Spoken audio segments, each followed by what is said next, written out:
Semper precis, ad in precis, vita de stabilis, obturat, et curat, ludum mentis agiem, digestatem, potestatem, dissolvitur agiem, sos in manis. Buenas noches, bienvenidos a Palabra de Honor, Canal C, lunes a las 23, martes a las 18 y el resto de la semana en horarios no previstos. Tenemos como invitado al director, al flamante director del Teatro del Teatro del Libertador. Yo todavía le digo Rivera-Indarte porque era el nombre que le pusieron sus fundadores y durante muchos años se llamó así, pero ahora se llama Teatro del Libertador General San Martín. El director del teatro, un hombre que tiene una larga trayectoria en materia de arte, que es Maximiliano Loco, nos va a acompañar. Así que los invitamos a que ustedes también nos acompañen. Y yo voy a hablar en mi editorial del riesgo que se corre cuando el hecho financiero se convierte en prioritario sobre el hecho económico. Ya lo hemos vivido, pero temo que lo hayamos olvidado.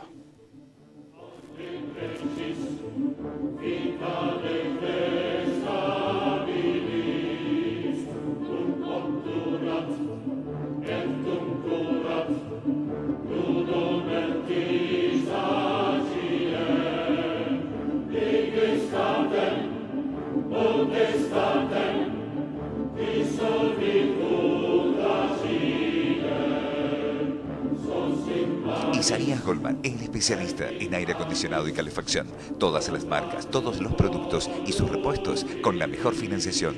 Isaías Goldman, el especialista. Bulnes, esquina Pringles, teléfono 589-0033.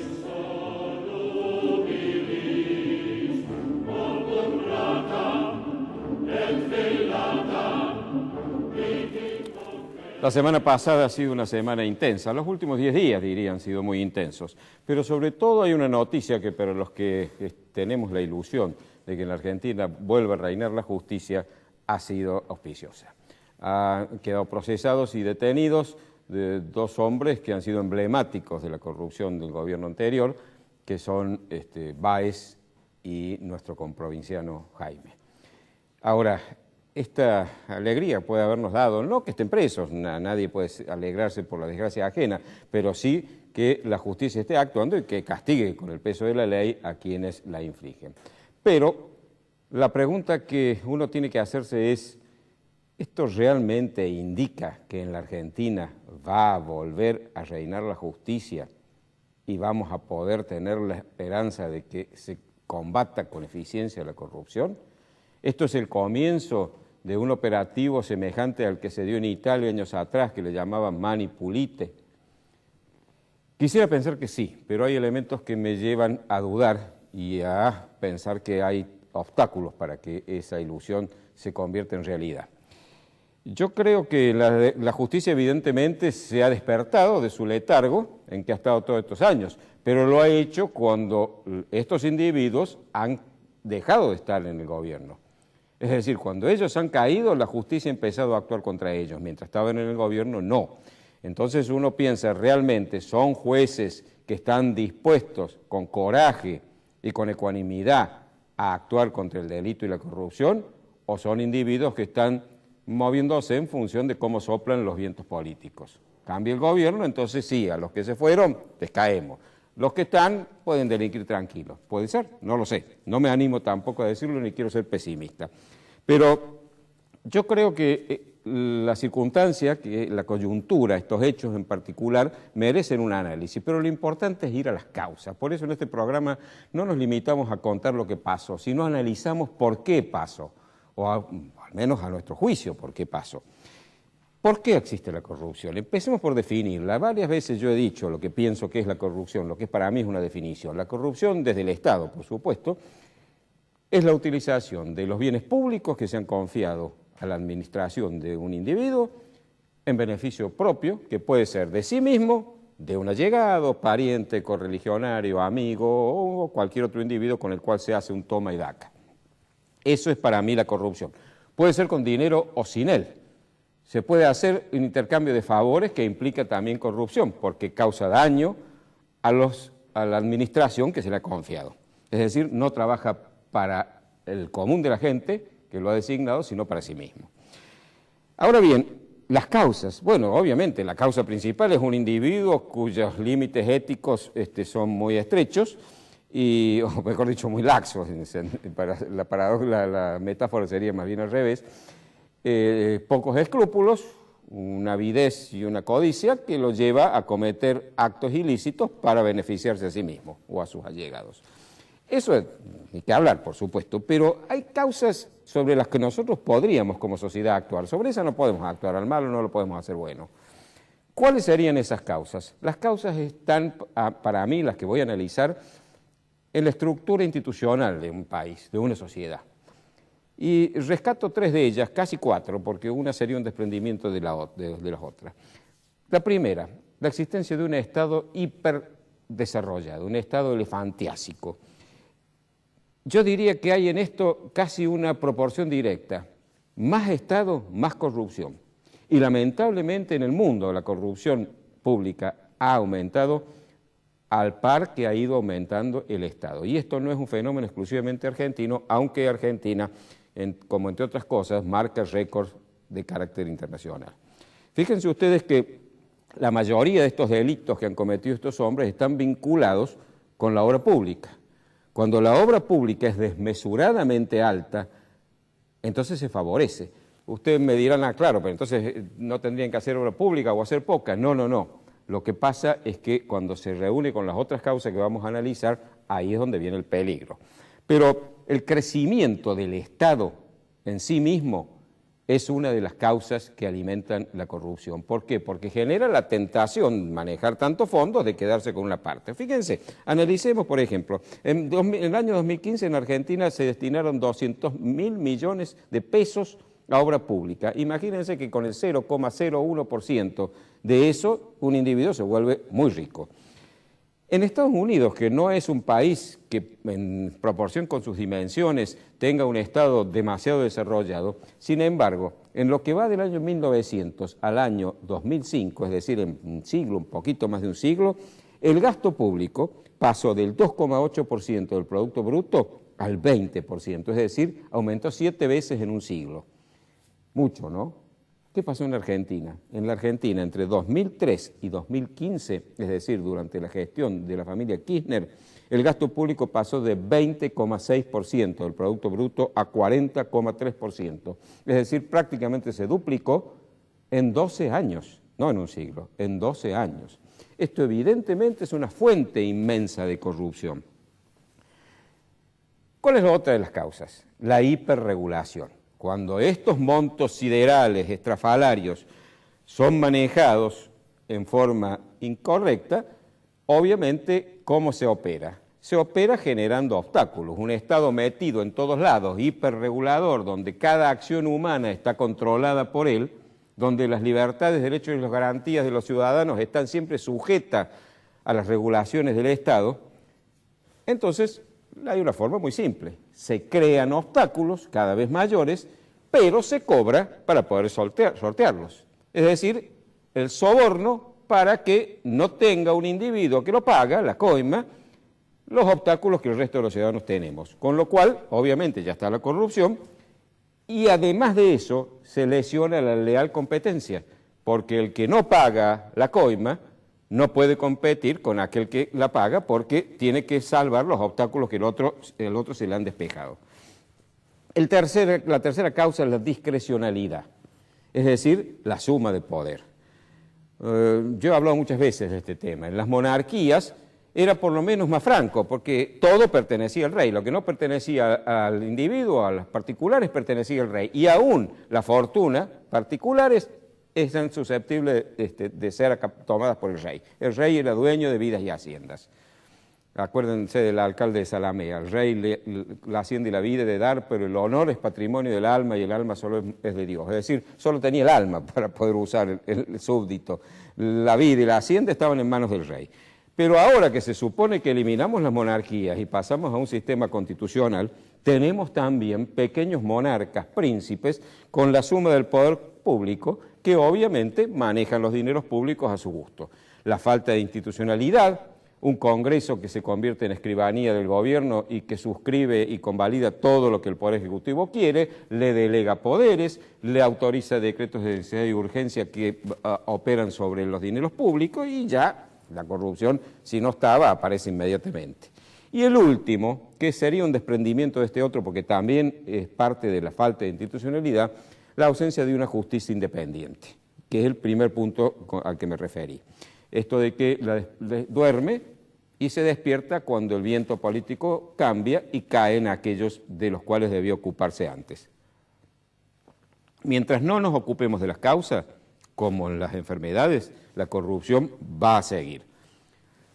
Entonces, pensemos qué podemos hacer cada uno de nosotros para contribuir a que estas causas de la corrupción se eliminen y realmente podamos volver a vivir en un país a donde la corrupción por lo menos no está generalizada y los actos de corrupción son elementos aislados y no la norma de la convivencia. A propósito de estas causas, la propia Cristina Fernández de Kirchner está imputada en una causa por la de los dólares a futuros. 70.000 millones de pesos, 5.000 millones de dólares nos cuesta esa gracia que hicieron de vender dólares baratos para pagar los meses después. Se presentó a declarar ante el juez Bonadío y luego hizo toda una parodia que realmente a mí me dejó muy preocupado, porque una expresidenta de la Nación durante 2 periodos que crea que la forma de hacer política es esa, juntar una pueblada y salir desde ahí a agraviar a la justicia, a insultar a los demás. Esa no es la forma de hacer política en un sistema republicano y democrático. Las puebladas pueden explicarse cuando se está bajo una tiranía, bajo un gobierno que impide el ejercicio de las libertades y los derechos de los ciudadanos, pero cuando los mecanismos institucionales están disponibles para todos, cuando la garantía del debido proceso está en la justicia, no es esa la forma de actuar. Presionar a la justicia es malo. Es también un elemento que ayuda no solo a la corrupción, sino también al daño terrible a las instituciones. No hay que presionar a la justicia. En democracia se hace política con la razón y no con la fuerza, no con la amenaza, sino con el argumento. Entonces, no es la manera adecuada, no debe hacerse. Por otra parte, me ha llamado profundamente la atención que los seguidores de Cristina que han ido a aplaudirla, ninguno se ha ocupado de decir que ella es inocente. No interesaba si era o no inocente, es intocable. Es decir, hemos creado un semidios, que no importa si comete actos de corrupción, es intocable. Esa es la manera de hacer política en democracia, no es como yo la entiendo.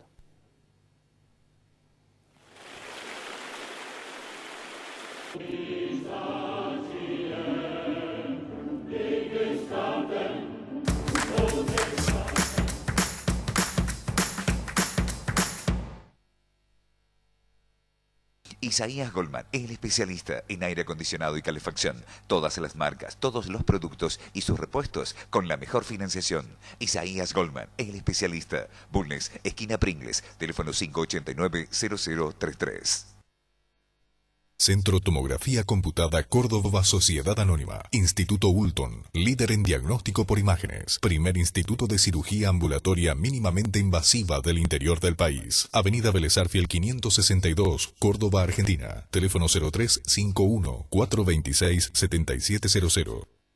Maluf y Asociados, Desarrollos Inmobiliarios Integrales, 40 años, desarrollando emprendimientos de calidad. Obispo Salguero 775, Planta Baja, Nueva Córdoba. Teléfono 0351-460-2381.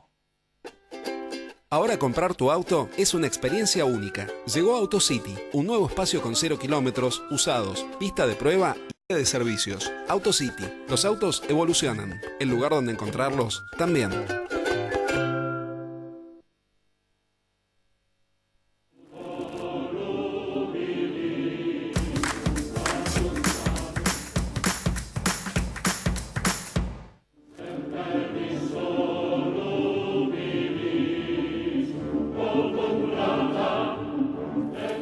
El doctor Maximiliano Loco es abogado, pero se dedica desde hace muchos años a ser gestor cultural. Un hombre que ha desarrollado una tarea muy amplia en ese tema y en reconocimiento a ella seguramente se le ha encomendado la dirección del Teatro del Libertador, que cumple 125 años, Maxi. Bueno, primero que nada, bienvenido al programa. Muchas gracias, igual, gracias por haberme invitado. Sí, efectivamente el día 26 de abril se cumple exactamente 125 años de que el teatro se inauguró. Yo imagino que se debe haber gestado mucho antes, ¿no? Esto fue en 1891. Imagino que desde que se programó, primero se soñó con la idea de tener un teatro y luego se concretó, deben haber pasado un periodo de tiempo que por lo menos debe haber estado en 5 o 6 años. Pero lo cierto es que el día 26 de abril de 1891 se inauguró, se abrió las puertas por primera vez y bueno, por allí pasó gran parte de la historia de Córdoba, sin duda la más importante desde el punto de vista cultural. ¿Te acuerdas con qué se inauguró? No me acuerdo la obra exactamente con que se inauguró. Hay una serie de materiales históricos, allí actuó Tita Rufo, Caruso, vinieron grandes artistas de la época, pero la obra exacta con que se inauguró no la tengo con precisión. Tarea para el historiador. Sí, señor, es para usted. Ahí va mi primera pregunta, Maxi. El otro día Lorenzo Samper tuvo una conversación con Horacio Sanguinetti en el teatro. Exactamente. E hizo una remembranza de la cantidad de artistas europeos que han pasado, los mejores del mundo. ¿Cómo hacía Córdoba? ¿Qué era Córdoba para traer esa gente? En realidad, más que cómo hacía, cómo hace, porque eso sigue ocurriendo en Córdoba. Todos los años, desde que se inauguró el teatro, han pasado compañías internacionales que hacían escala en Buenos Aires y que necesariamente pasaban casi todas por Córdoba, porque Córdoba era un polo en aquella época cultural importante y hoy lo sigue siendo.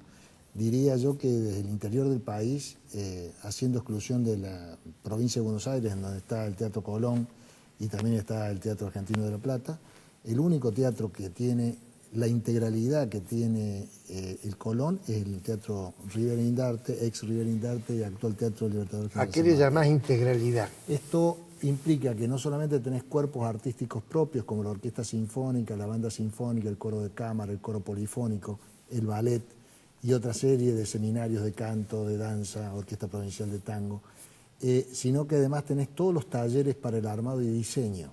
Si nosotros tenemos talleres de armado de escenografía, talleres de vestuarios, maquilladores, tenés todo lo que hace para el montaje de una ópera o de un ballet dentro del teatro. Si no se terceriza nada, todo se realiza dentro del teatro. Y esa integralidad es poco frecuente. Primero, requiere tener oficios. Y este oficio, esta serie de oficios se han ido generando en el teatro desde su origen. Entonces lo convierte en un teatro que se puede equiparar, salvando la escala, al Colón. Dicho sea de paso, el mismo arquitecto que hizo el Teatro Colón, Tamburini, hizo el exactamente, sí, vos, con la ventaja para nosotros que es más viejo. Es el más viejo del país. El más viejo del país. El ¿Sí? nuestro tiene 125 años y el Colón tiene 110. Maximiliano, ¿vos sos director artístico o vos sos director de todo? Yo soy director general del teatro. Es decir, manejás una empresa. Sí, somos 600, casi 700 personas allá adentro, entre artistas, técnicos, administrativos. Ese es el staff permanente. El staff permanente del teatro, sí, hay mucha cantidad de artistas. Con tanta cantidad de elencos estables hay muchos artistas. Bueno, comentanos algo ahora del diseño del teatro, es decir, tengo entendido que este teatro en el tema acústico es uno de los mejores del mundo. Mira, yo no soy un arquitecto ni un especialista en el tema, sí te puedo decir como oyente, mi primera vez que fui al teatro la recuerdo clarísima, tenía 5 años y daban a Aida. Y mi gran sorpresa fue que un elefante de verdad pasaba por el medio del escenario. ¿Un elefante de verdad? De verdad. Era un elefante, lo habrán pedido prestado al zoológico, pero una apuesta fantástica. Mis ojos de niño se salían de las órbitas, no podía creer lo que estaba pasando. Esa fue mi primera vez que yo recuerde. Además, mis padres me llevaban siempre al teatro toda mi vida. Y bueno, me quedé fascinado haciendo esta salvedad de que los montajes eran formidables. Todos los artistas que han pasado por el teatro, inclusive hoy en la actualidad, no hablan más que maravillas, no solo del diseño, porque tiene una escala mucho más amigable que la escala del Colón. Sí. Es una escala, valga la redundancia, similar al Teatro Scala de Milán. Este es un poquito más grande que la escala de Milán. La escala de Milán tiene alrededor de 700, 800 personas, nosotros tenemos 1047. Pero acústicamente es perfecto. Yo diría que la acústica es superior a la del Colón, justamente porque su tamaño es más adecuado. Es decir, no es lo mismo cantar desde el escenario con una orquesta atrás, una soprano, un tenor, un barítono, con una orquesta en una ópera frente a 3.000 personas y la superficie que tiene que abarcar eso por más buena acústica, que es frente a 1.000 personas. Hay una diferencia de escala. O sea, la acústica del teatro es, diría, casi perfecta y alabada por directores, cantantes, músicos, de la índole que sea. Todos se quedan maravillados. Vinieron los de la BBC de Londres, la orquesta, perdón, de Gales, la orquesta de la BBC, que eran 95 personas, actuaron a principios de noviembre del 2015, hace muy poquito, y lo primero que hicieron es decir, qué maravilla este teatro, es mucho más lindo que el nuestro. Esa fue la primera palabra que dijeron, y después cuando vieron la acústica dijeron, no lo podemos creer, estaban los ingleses fascinados con la acústica del teatro. Es una maravilla. Yo reitero, no soy arquitecto ni un especialista para hablar más que eso, pero desde el punto de vista además estético, es muy bello nuestro teatro, es un teatro a la italiana. Bueno, Tamburini no podía ser otro teatro más que con ese estilo. Que además yo creo que, conociendo algunos teatros en el mundo, las salas más cálidas, más agradables son los teatros a la italiana. Ha dejado dos obras realmente emblemáticas en Córdoba, Tamburini, el teatro y la casa matriz del Banco de Córdoba. Exactamente, también la cárcel. Y la cárcel de San Martín, cierto, también. Sí, y Nembrini fue el que hizo en ambos las pinturas, los frescos. Y están bastante bien. Ahora estamos encarando con la Secretaría de Arquitectura un trabajo de renovación y mantenimiento del teatro que hacía un tiempo que no se le hacía. Maximiliano, cuando viene una de estas personalidades europeas, estoy hablando de los número 1 del mundo, ¿cierto? ¿Qué porcentaje del cachet o del costo total lo cubre la entrada y qué hay que poner aparte? Hagamos una salvedad. El Estado provincial prácticamente nunca en los últimos años que yo conozca tiene capacidad para traer ese tipo de orquestas internacionales. Sí lo tienen organizaciones privadas como puede ser la Fundación Pro Arte Córdoba. Nunca por vía de la boletería se cubren los costos ni de una ópera ni de un ballet de alta producción. Pero esto no ocurre solamente acá, ocurre en todos lados. Es decir, no hay ningún teatro clásico que haga ópera o música clásica en donde, sobre todo los grandes montajes de óperas o de ballets, se autosustenten. El mercado no puede pagar eso. No, a ver, podría pagarlo si la entrada fuera de un valor muy alto. Pero convengamos que se puede pagar una entrada de un valor muy alto, el público está dispuesto a pagarlo para ver a artistas muy populares, pero no está dispuesto a pagar esto por la música clásica. No me pregunten por qué, pero esto es una realidad. Y tanto aquí como en cualquier parte del mundo, los precios están subsidiados, ya sea por el Estado o por organizaciones privadas. Quiero decir, los recursos del Estado provincial en el área cultura están destinados fundamentalmente a los cuerpos artísticos propios y a la producción para que desarrollen su actividad los cuerpos artísticos, no solamente en el teatro, sino además en toda la provincia. Nosotros tenemos, en este momento, hemos salido todos estos meses y vamos a seguir saliendo a cubrir prácticamente la geografía completa del territorio provincial con los cuerpos artísticos propios, tanto el ballet como la orquesta, la banda sinfónica, los coros. ¿A qué localidades van? Hemos ido a Laguna Larga, ayer a Cosquín, Laguna Larga, Brickman, Río Cuarto, Río Tercero. Por ejemplo, hay salas. Nos están haciendo señas de que hemos... Bien, queda la pregunta. Queda para que continúe luego.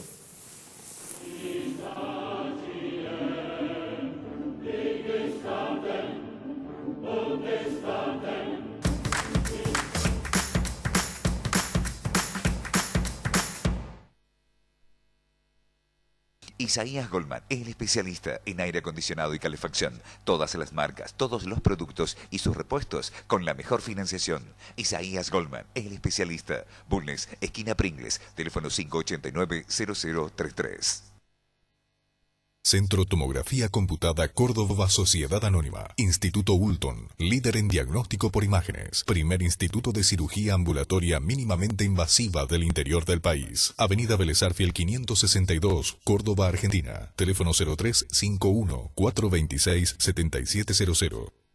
Maluf y Asociados, Desarrollos Inmobiliarios Integrales, 40 años, desarrollando emprendimientos de calidad. Obispo Salguero 775, Planta Baja, Nueva Córdoba. Teléfono 0351-460-2381. Ahora comprar tu auto es una experiencia única. Llegó AutoCity, un nuevo espacio con 0 kilómetros, usados, pista de prueba y área de servicios. AutoCity, los autos evolucionan. El lugar donde encontrarlos también.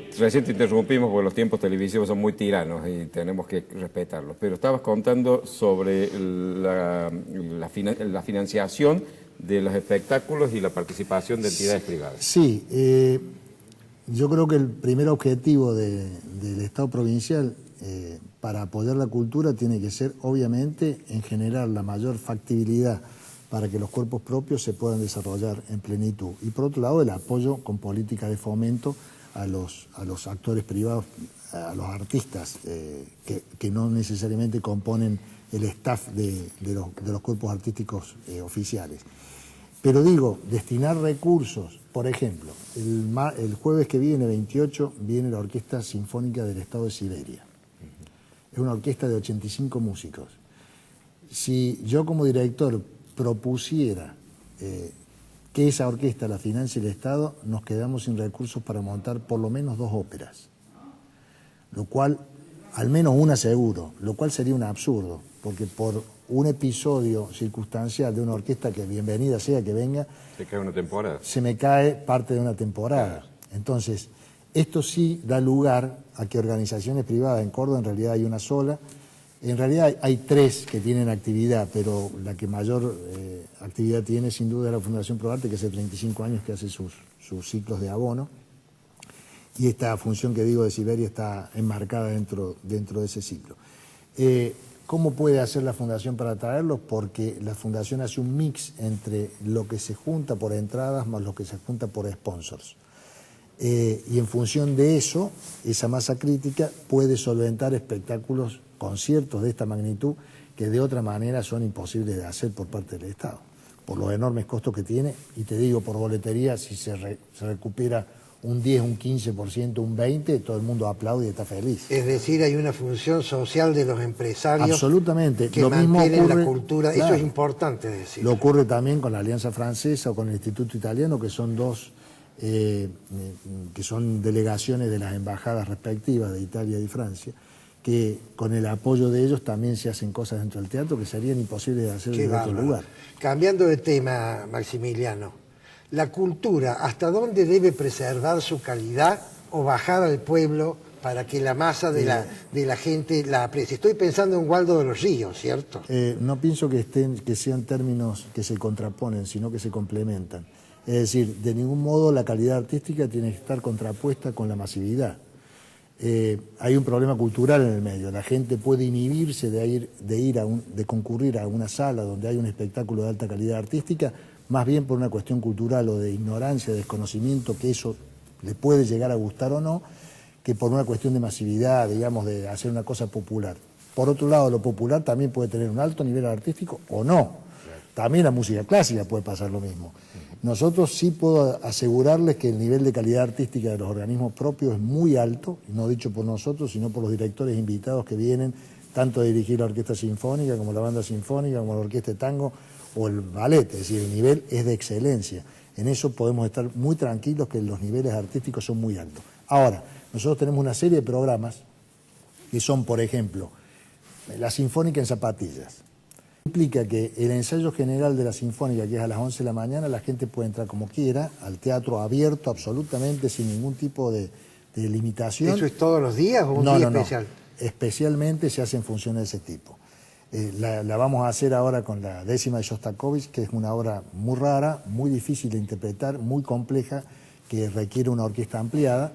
Y eso se va a hacer ahora el 1 de julio. Que es casi como ver el concierto. Es tal cual como ver el concierto, pero sin pagar ninguna entrada. Claro, qué bárbaro. A título gratuito. Estos son programas que se están implementando. Luego también están los didácticos, que se llaman conciertos didácticos, donde van las escuelas, que no solamente hacen una visita guiada al teatro, sino que también entran a este mismo, ya no se lo denomina en zapatillas, pero sí van a los ensayos también y el mismo director de cada cuerpo va explicando la función de cada instrumento mientras se va interpretando la obra.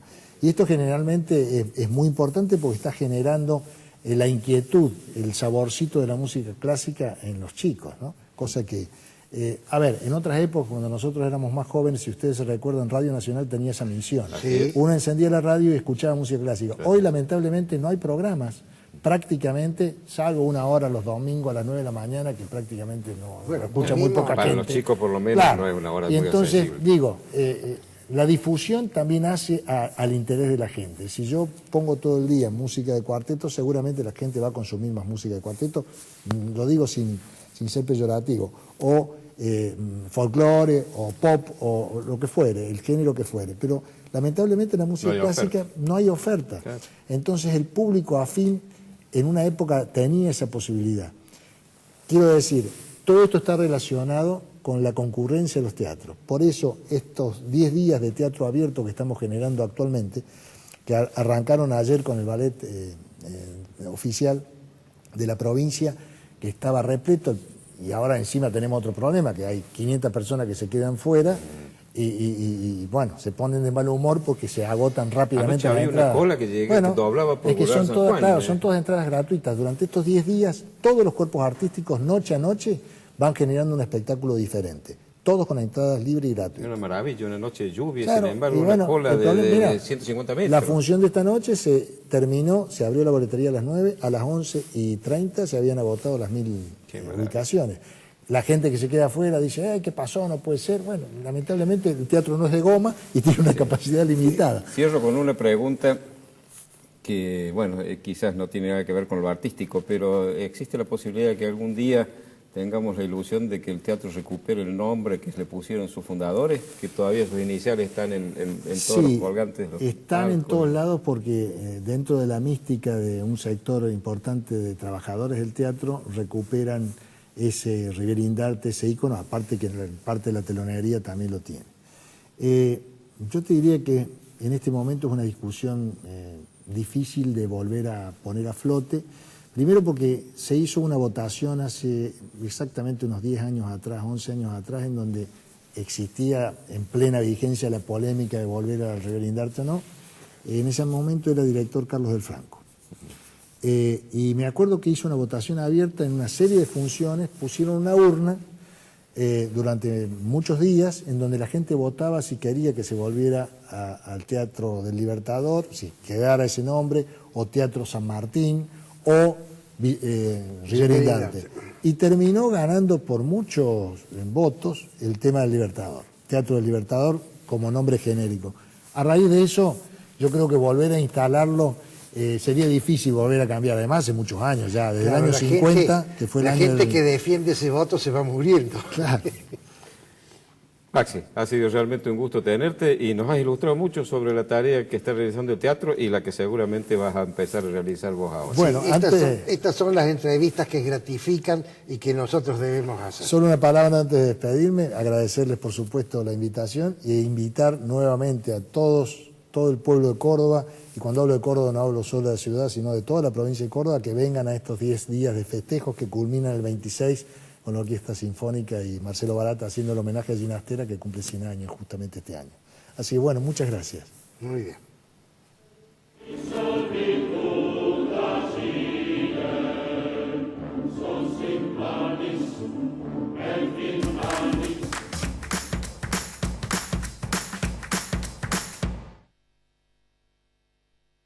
Isaías Goldman, el especialista en aire acondicionado y calefacción.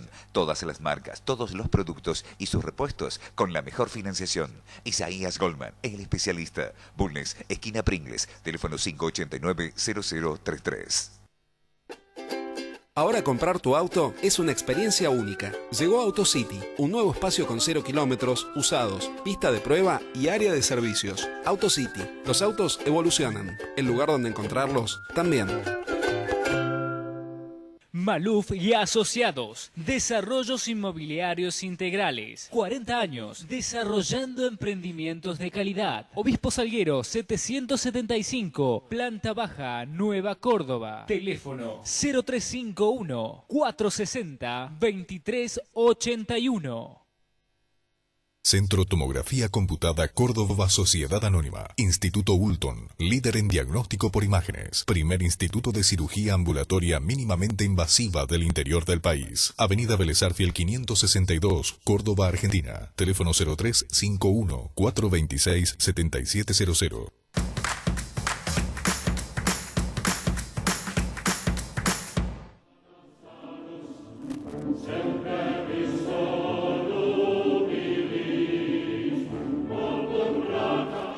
La semana pasada hemos tenido una noticia que ha alegrado a mucha gente, que son los nuevos créditos hipotecarios. ¿Quiénes se han alegrado? Primero, los funcionarios. Todos sabemos que la construcción y fundamentalmente las obras de arquitectura mueven 100 gremios. Segundo, los constructores, porque ahora van a tener un mercado mayor, que es el mercado de la clase media. Y tercero, mucha gente que quiere acceder a la vivienda propia. Ahora, este asunto debe ser tratado con mucho cuidado, porque la modalidad es la siguiente. Se presta dinero en efectivo, pero que está condicionado a lo que se llama el UBI, que es un modelo matemático vinculado con el costo, inicialmente con el costo del metro cuadrado de la construcción. Cuando se paga una cuota fija sobre los UBI y lo que se actualiza es el UBI. Y el UBI se actualiza con un índice de aumento de precios que no sé cuál es y tampoco importa mucho cuál fuere. El problema de esto es que se aumentan demasiado los UBI en relación al ingreso de la gente que ha sacado los créditos. Se prioriza entonces el hecho financiero sobre el hecho económico, y esto es gravísimo. Ya lo conocemos, ha tenido conclusiones terribles, que las voy a explicar. Pero para explicarlas, antes quiero señalar 3 épocas de la historia argentina. La inflación en la Argentina en serio empieza indudablemente con Perón. Perón toma la decisión, es el primer gobernante que toma la decisión de que quiere gastar más de lo que recauda. Y entonces comienza la inflación. Esa inflación va creciendo en serruchos, pero va creciendo, y sigue con los otros gobiernos hasta llegar a José Alfredo Martínez de Oz, donde a la inflación la indexa, no a la inflación, sino a la modalidad contractual, la indexa. ¿Qué significa indexarla? Someterla a un índice, index, de ahí viene el nombre. Permite por ley que en los contratos se pacte el pago de la cuota base más un incremento por desvalorización monetaria. Esa situación, si las cuotas son muchas y el tiempo es mucho, hace entonces que el pago que se hace en el contrato de mayores costos sea mayor que en el contrato base. Dicho en otras palabras, que el hecho financiero sea mayor que el hecho económico.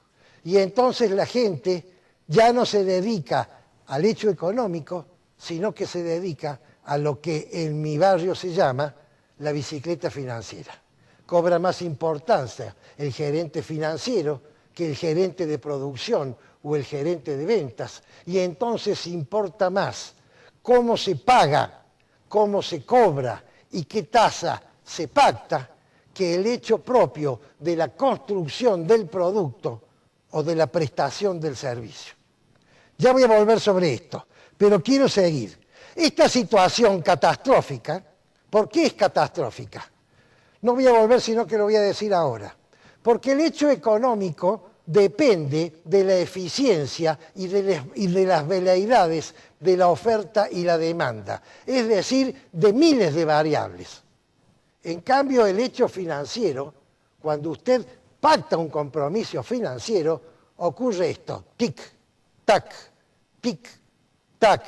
corre el reloj.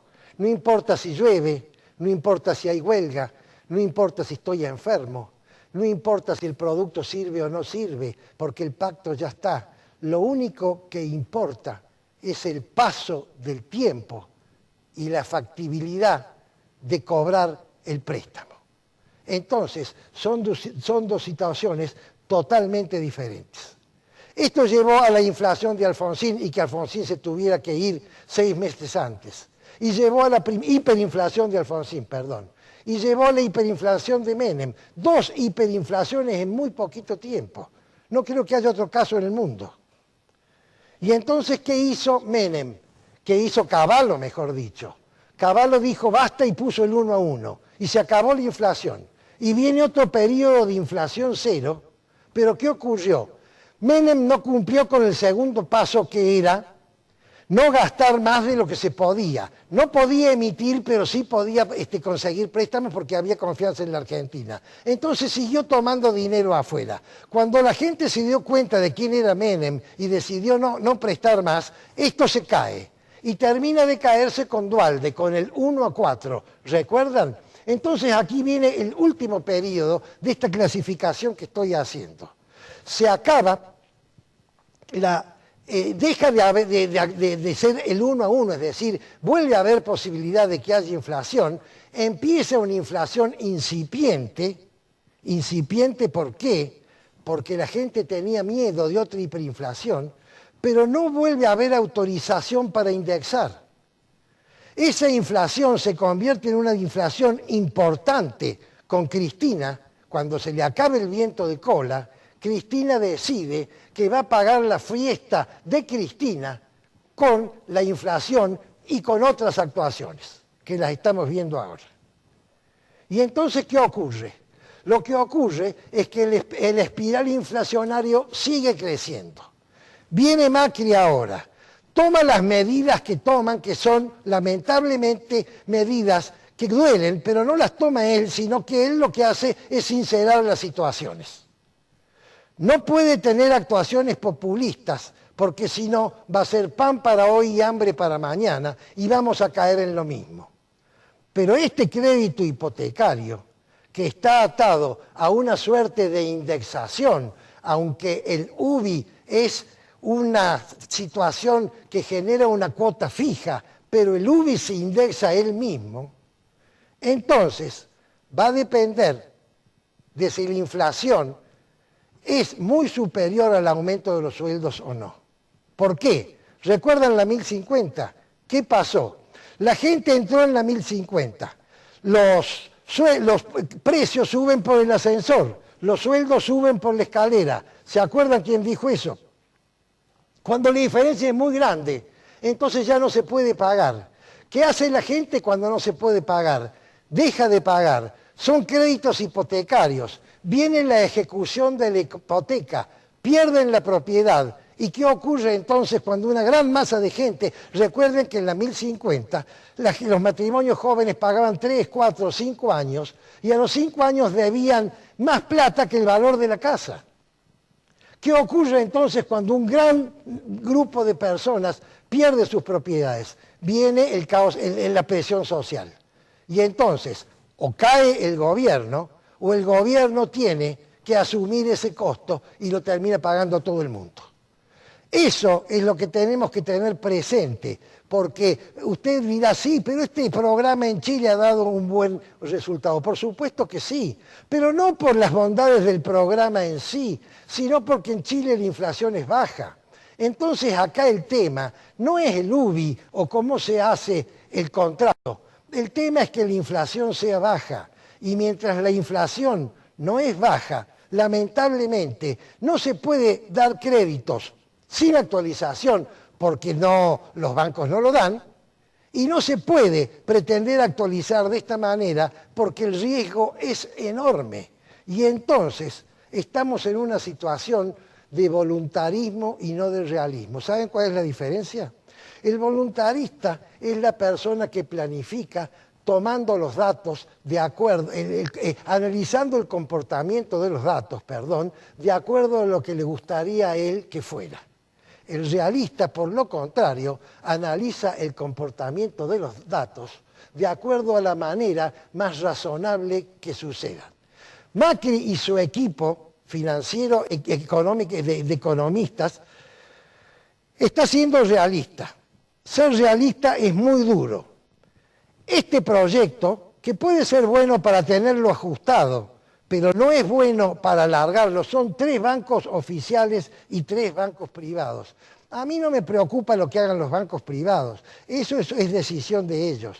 Pero los bancos oficiales van a tener que tener mucho cuidado, porque si no, estamos poniendo los caballos, el carro allí adelante de los caballos. Primero debemos bajar la inflación. Los economistas dicen que esto va a ocurrir en la segunda mitad del segundo semestre y recién después podemos largar créditos que se ajusten por inflación. Es palabra de honor.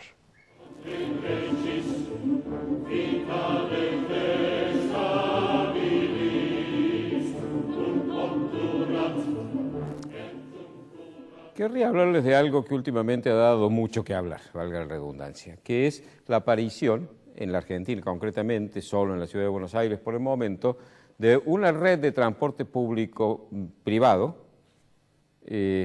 urbano, que se llama Uber. Es un sistema que se maneja a través de un software que provee la empresa que brinda el servicio de aplicación en teléfonos móviles que permite la interacción directa entre conductores y pasajeros. Es decir, uno a través del teléfono contrata un automóvil que está dentro de la oferta de esta empresa, el que esté más cerca, por cierto, y acuerda precio y se usa. Yo no sé si el sistema es bueno o malo. En Estados Unidos hay varias ciudades que lo han usado, particularmente en San Francisco, donde nació, y anda muy bien. En México hay muchas ciudades que lo han usado. En Argentina, como les digo, está funcionando hace muy poco en la ciudad de Buenos Aires. Y en otros países no se les ha permitido y se han generado grandes conflictos o por lo menos grandes debates. Yo creo que el debate hay que darlo, pero no me querría quedar en lo anecdótico de debatir si Uber es eficiente o no es eficiente, si sirve o no sirve, si debe estar o no debe estar, sino en utilizar Uber como una excusa para que analicemos qué conductas son admisibles dentro de una sociedad moderna y organizada y cuáles no. Es decir, ¿por qué se dice que Uber no debe estar de parte de aquellos que se oponen, particularmente los licenciatarios de servicio de taxis? Me da la sensación de que aquí se da el fenómeno que probablemente se haya dado cuando apareció el alumbrado eléctrico. Habrán protestado los fabricantes de velas porque se quedaban sin trabajo. Cuando apareció el automóvil, los cocheros de plaza habrán dicho nosotros nos perjudican, no los permitan. Pero si se hubiera aplicado ese criterio, obviamente estaríamos todavía en la edad de las cavernas. La evolución tecnológica y la aparición de nuevos procesos y de nuevos elementos hace que tengamos que ajustarnos a ellos. Y si alguien tiene la visión de hacerlo en buena hora porque nos benefician a todos y no a un pequeño sector que pretenda ser monopolizado a través de una decisión del Estado de prohibir que otro que es más eficiente, más barato y nos beneficia más, no lo pueda hacer. Nos hablan de competencia desleal. Yo digo, ¿en dónde estaría la deslealtad de la competencia? La deslealtad de la competencia está en que haya un servicio monopólico que no permite que otros ingresen. Esa es la deslealtad. La deslealtad es que el Estado haya dado un número X de licencias y no permitan que otro sistema que podría competir con él actúe. Eso es deslealtad. La deslealtad no es salir a competir. La deslealtad es pretender que la competencia no exista porque yo gozo de privilegios que impiden a otro hacerlo. Eso es la deslealtad. Pero vamos entonces a la cuestión de fondo. Esto es un acuerdo voluntario entre individuos en uso de su libertad. ¿Está mal que los individuos acuerden? ¿Tiene el Estado que intervenir cuando yo quiero hacer un acuerdo con mi vecino, con fulano que le vende una casa, que le compro un auto o lo que fuere, una camisa? ¿Tiene que intervenir el Estado más allá de ordenar, por supuesto, lo que pueda afectar a la vida en comunidad, pero la decisión de lo que quiero hacer yo y la otra persona nos compete exclusivamente a nosotros? Además, son garantías constitucionales que están vigentes desde 1853.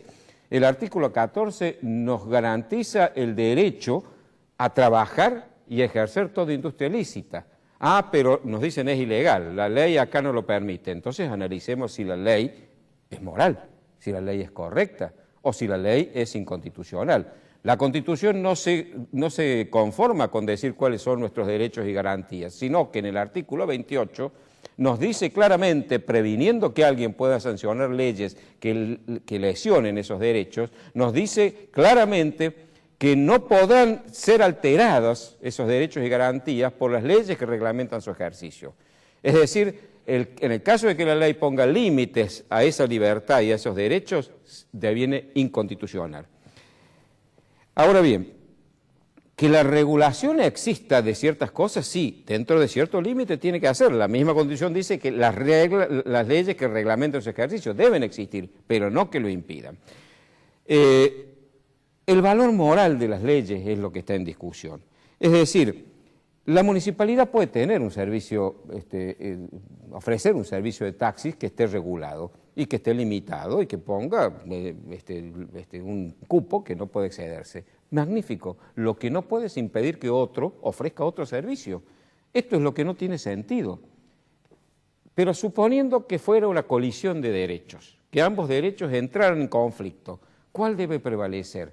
Debe prevalecer el que privilegia la libertad y la libre y leal competencia. Y debe prevalecer a aquel que beneficia a la mayoría, y no a un grupito que ha logrado que el Estado, a cambio de un pago, le concede el monopolio de un servicio. Ahora bien, ¿por qué lo hace el Estado? Y por varias cosas. El Estado es lógico que se oponga a esto, porque el Estado es el que ha creado este monopolio, y además el Estado está cobrando por ese monopolio. Entonces, obviamente, el Estado pone obstáculos para que otros vengan y libremente puedan competir con los que dan esos monopolios. Y ahí aparecen las corporaciones que en sí mismas no son malas.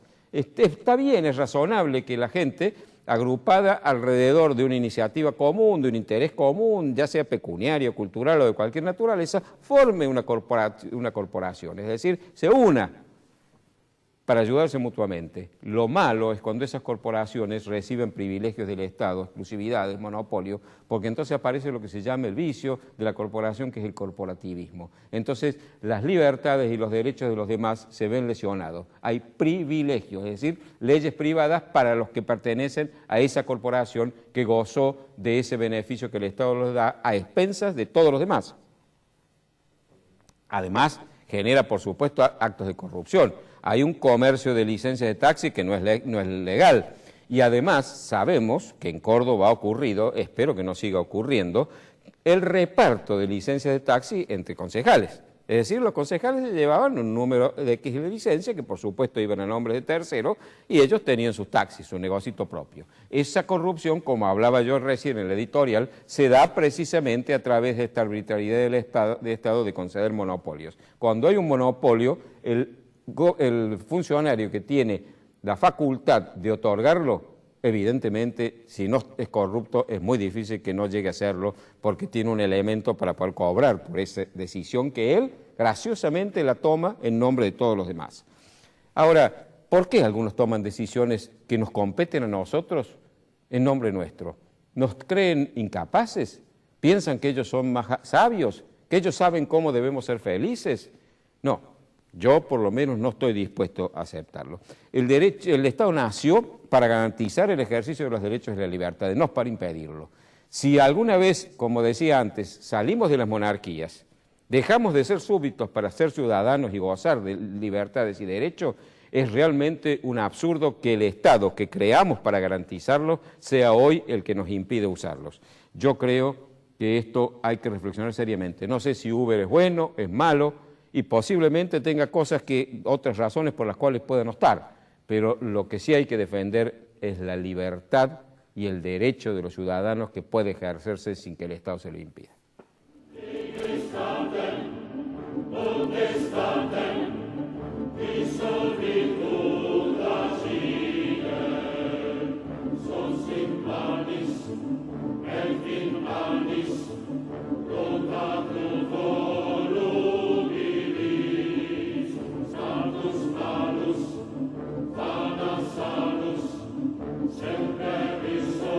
Bueno, Prudencio, voy a sacar el pañuelo y te voy a despedir, porque Prudencio se nos va de viaje, se nos va a Europa. ¿A dónde vas, Prudencio? Y voy a hacer un recorrido de España, Francia, Inglaterra, Turquía, Grecia y después vuelta a España y de aquí a Córdoba. ¿Cuánto tiempo? Y aproximadamente un mes. Bueno, supongo que vas a permanecer en el programa. Sí, por supuesto, voy a permanecer, pero voy a permanecer en imagen, no en presencia física. He grabado 4 columnas que Eduardo va a hacer pasar en los 4 próximos programas en que no voy a estar. Son columnas sobre temas históricos, porque si lo hacía sobre temas de coyuntura, corro el riesgo de que cambios o episodios políticos no previstos lo conviertan en algo pasado de moda, fuera de lugar. Y bueno, ustedes me disculparán que me ausente, que los abandone durante un mes, pero bueno, también creo que tengo el derecho de tomarme un descanso, unas vacaciones y viajar un poco. Además me tengo que incorporar a la Real Academia Matritense, que me han hecho miembro académico correspondiente por Argentina. ¿A la Real Academia? Matritense. Madrid. De Madrid. De Madrid. Sí. Y, ¿A bueno, la Real Academia de Madrid? Sí. ¿De qué? De Genealogía y Heráldica. Y el 19 de mayo me incorporo en la Universidad Complutense de Madrid. Bueno, te felicito y yo entonces lo voy a suplantar a Prudencio en la segunda editorial que él tiene con temas diversos que ya vamos a ir diseñando. Una casualidad, me voy el viernes, que es 22 de abril, que se cumplen 400 años de la muerte de probablemente la figura más descollante de las letras castellanas, don Miguel de Cervantes Saavedra. El Manco de Lepanto. Se nos ha terminado el programa, nos veremos entonces el próximo lunes, si Dios quiere.